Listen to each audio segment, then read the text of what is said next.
Good evening, I'm Brady Gallagher. Coming up in the newscast, a fire breaks out in Kutztown and a free meal event is held for those in need. And I'm Steve Majiri with a look at this weekend's last home football game, and I'll also have updates on women's soccer and a preview on KU men's basketball. We also have Kyle Ashenfelder with your Kutztown weather forecast and Haley Bianco with this week's Hollywood Minute. Newsbreak begins now.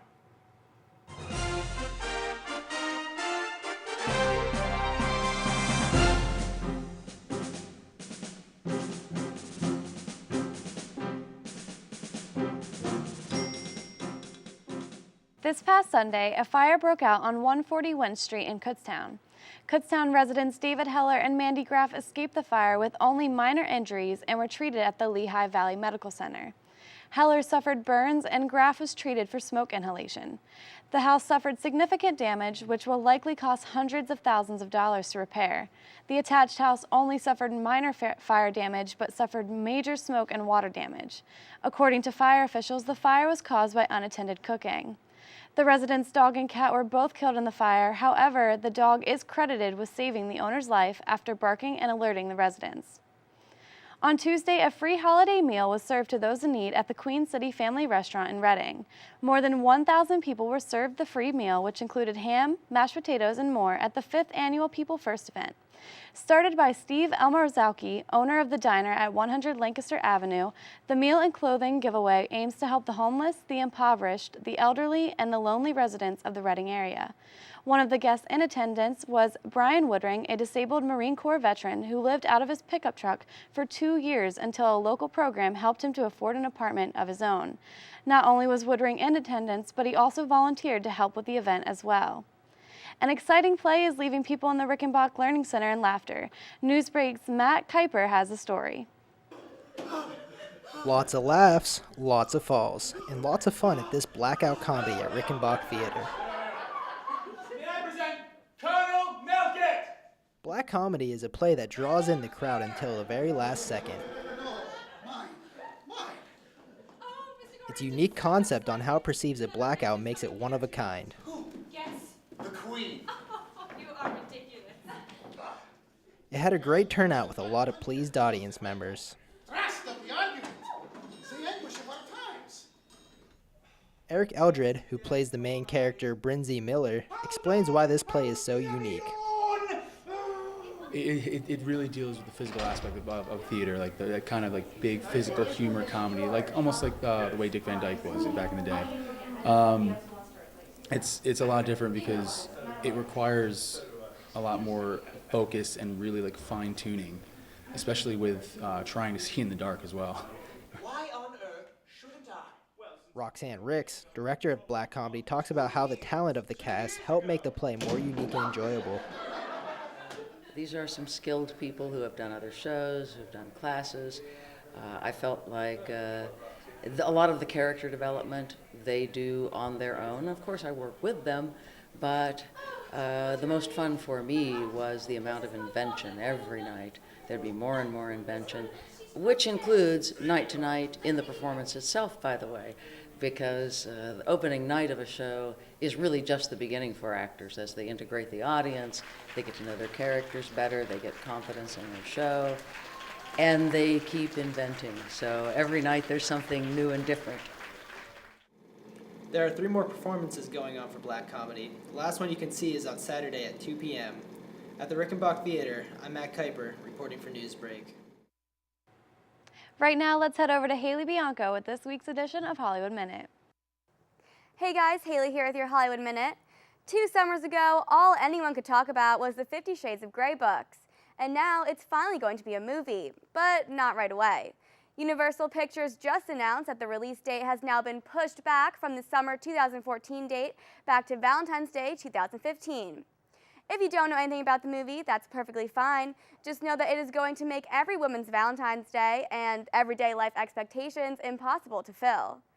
In other news, Liam Hemsworth finally opens up about his human wrecking ball ex-girlfriend Miley Cyrus. He told Extra, quote, "I'm extremely happy for all of her success." That's basically all he said about the situation, but he did confirm that he had a fling with Mexican singer-actress Eliza Gonzalez, but at the moment he is currently single. That's all I have for you today in this week's Hollywood Minute. Tune back in for next week for more Hollywood gossip. Now, back to the desk. I don't know about you, but I'm pretty excited for the 50 Shades of Grey movie to come out. It's too sad of a movie. I mean, if I want a good cry, I'll just go to the hair salon. You know, the girls are very listening. They're very nice to me. We'll be right back after this.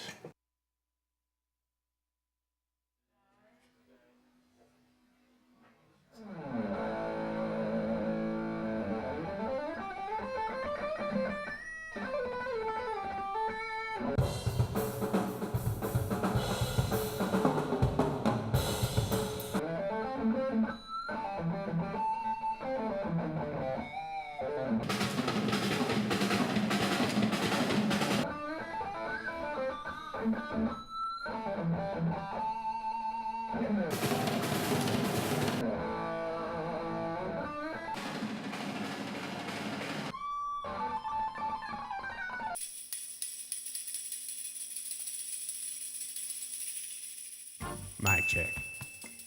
Airing Wednesdays at 8 p.m. and Fridays at 1 p.m.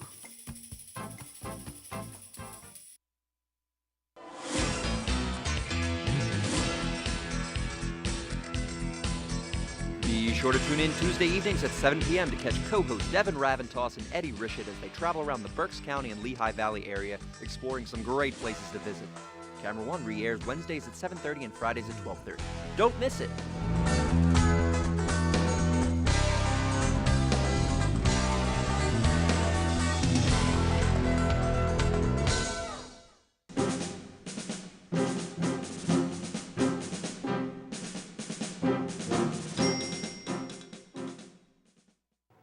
It's been getting really cold. I definitely had to break out my winter clothing. I know, I've been able to feel my legs for weeks. Kyle, is it going to get any warmer out? Yes, Steve Majiri, I have very good news for you. It is going to get warmer out, but yes, it has been very cold. Once again, Mother Nature just can't seem to make up her mind. She's very indecisive. But you know what? Today we had a really nice day out. We had a nice sunny day with a high of 55 degrees, a very good day to be outside in a light jacket or so. And tonight we're going to have a low of 28 degrees and pretty much clear night out, so if you want to go stargazing, go for it. And then tomorrow we're going to have a nice sunny day with a high of 54 degrees and a low of 37. Now let's go into this weekend and going into next week. And this Saturday for the big football game against Edinburgh, we have a high of 58 degrees and a low of 44. Partly cloudy skies. Go KU Bears. It should be really great weather for that game this weekend. And then Sunday and Monday, we're going to have a little bit of a chance of rain. Sunday, we have a 30% chance of precipitation. And on Monday, we have a 70% chance.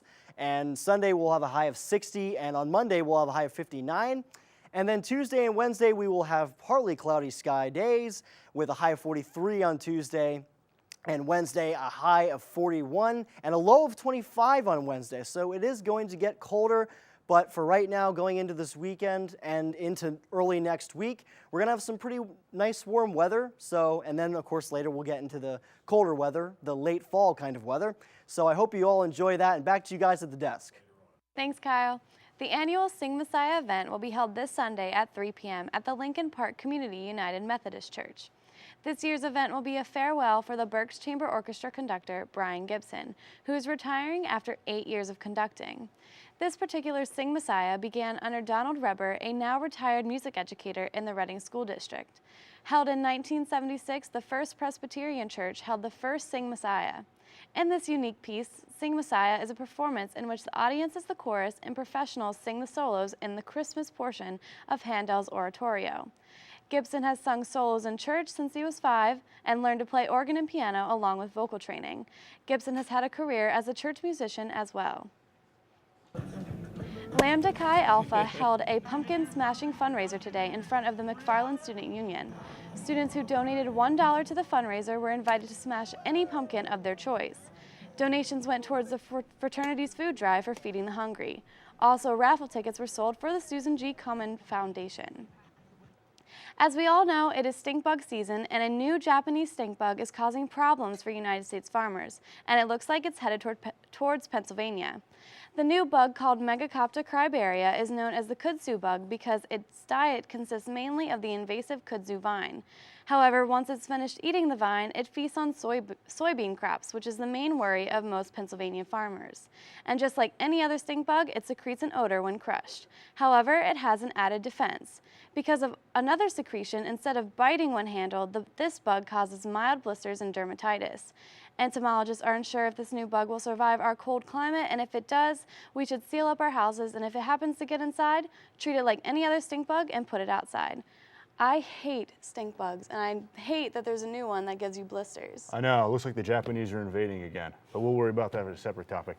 Coming up next in sports, we'll take a look at this weekend's final home football game, and I have an update on women's soccer's playoff game and a preview on KU men's basketball, so stay tuned.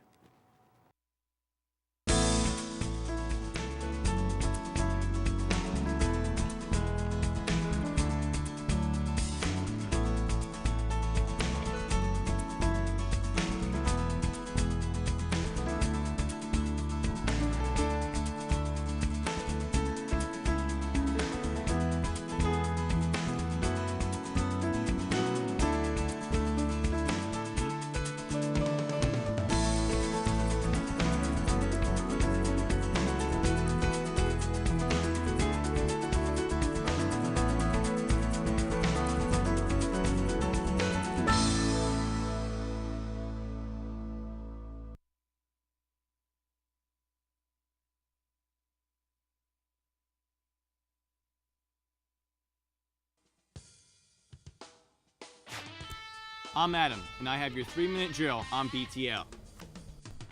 Hey, I'm Kara, and I'll be taking you around campus for student interviews on Outside the Lines. I'm Alyssa, and I'll be rounding up the latest sporting events on Weekend Update.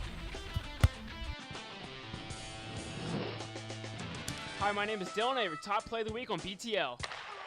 Hi, I'm Jared. And I'm Zoe. And we're your hosts for halftime.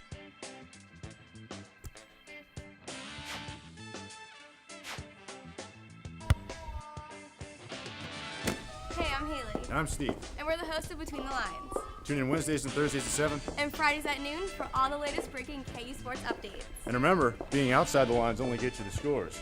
But here at Between the Lines, we get you in the locker room.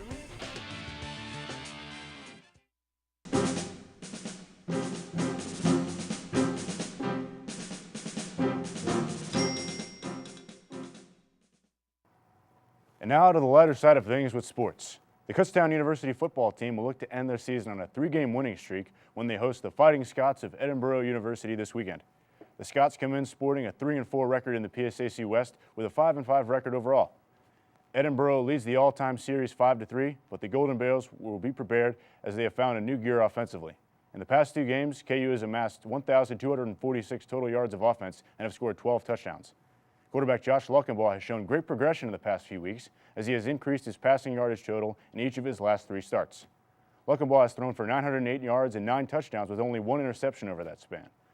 Along with their aerial success, the Golden Bears have found a running game, but they will look to continue that to put up their exorbitant numbers over the past few weeks. The Golden Bears have run for 541 yards and 5 touchdowns thanks to their 2-headed monster of Darryl Scott and Curtis Wortham. Wortham penciled his name into the record books last weekend when he became the 11th player in school history to rush for 2,000 career yards. However, the Golden Bears will need to be vigilant throughout the air as the Fighting Scots have the 5th most interceptions in the conference.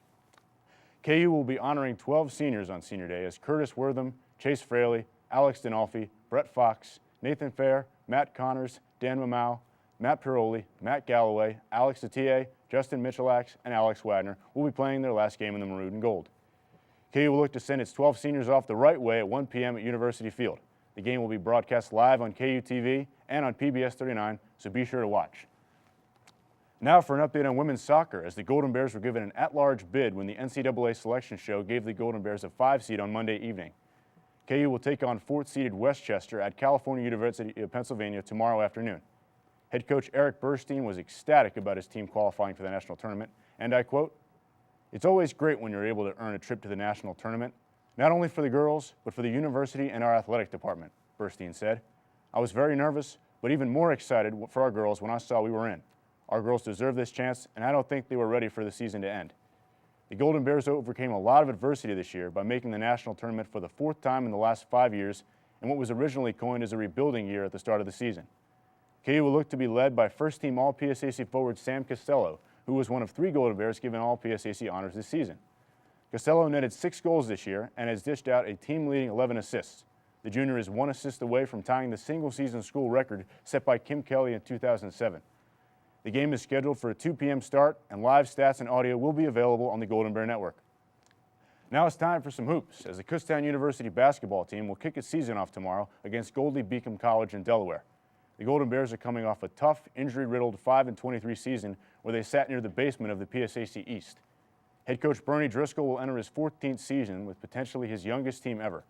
It will be somewhat of an indoctrination of a year, as Driscoll is bringing in 10 incoming freshmen and 2 transfers. The team will be lucky to have the services of senior Tyler Brooks back. Brooks was second on the team in scoring last season, along with assists, and led the team in nearly every other statistical category. The other 2 key returners will be sophomores Ryan Connolly and Tracy Peel. Connolly averaged 8 points per game in his first season for the Golden Bears and shot a team-high 34% from the three-point line. Peel returns after a solid freshman campaign, where he finished 3rd on the team in scoring with an average just under 11, and was also 2nd on the team in rebounds in game with 6. With such a young team, there will be a lot of questions that need answering. However, hopefully some of those questions will be answered tomorrow night, as the game is scheduled for a 7 p.m. tip-off. That's all for sports, and remember to log on to KUBears.com for all the latest in KU athletics. That's all we have for you tonight. We'll see you again next Tuesday. For Brady, Kyle, Haley, and the rest of the crew, Good night.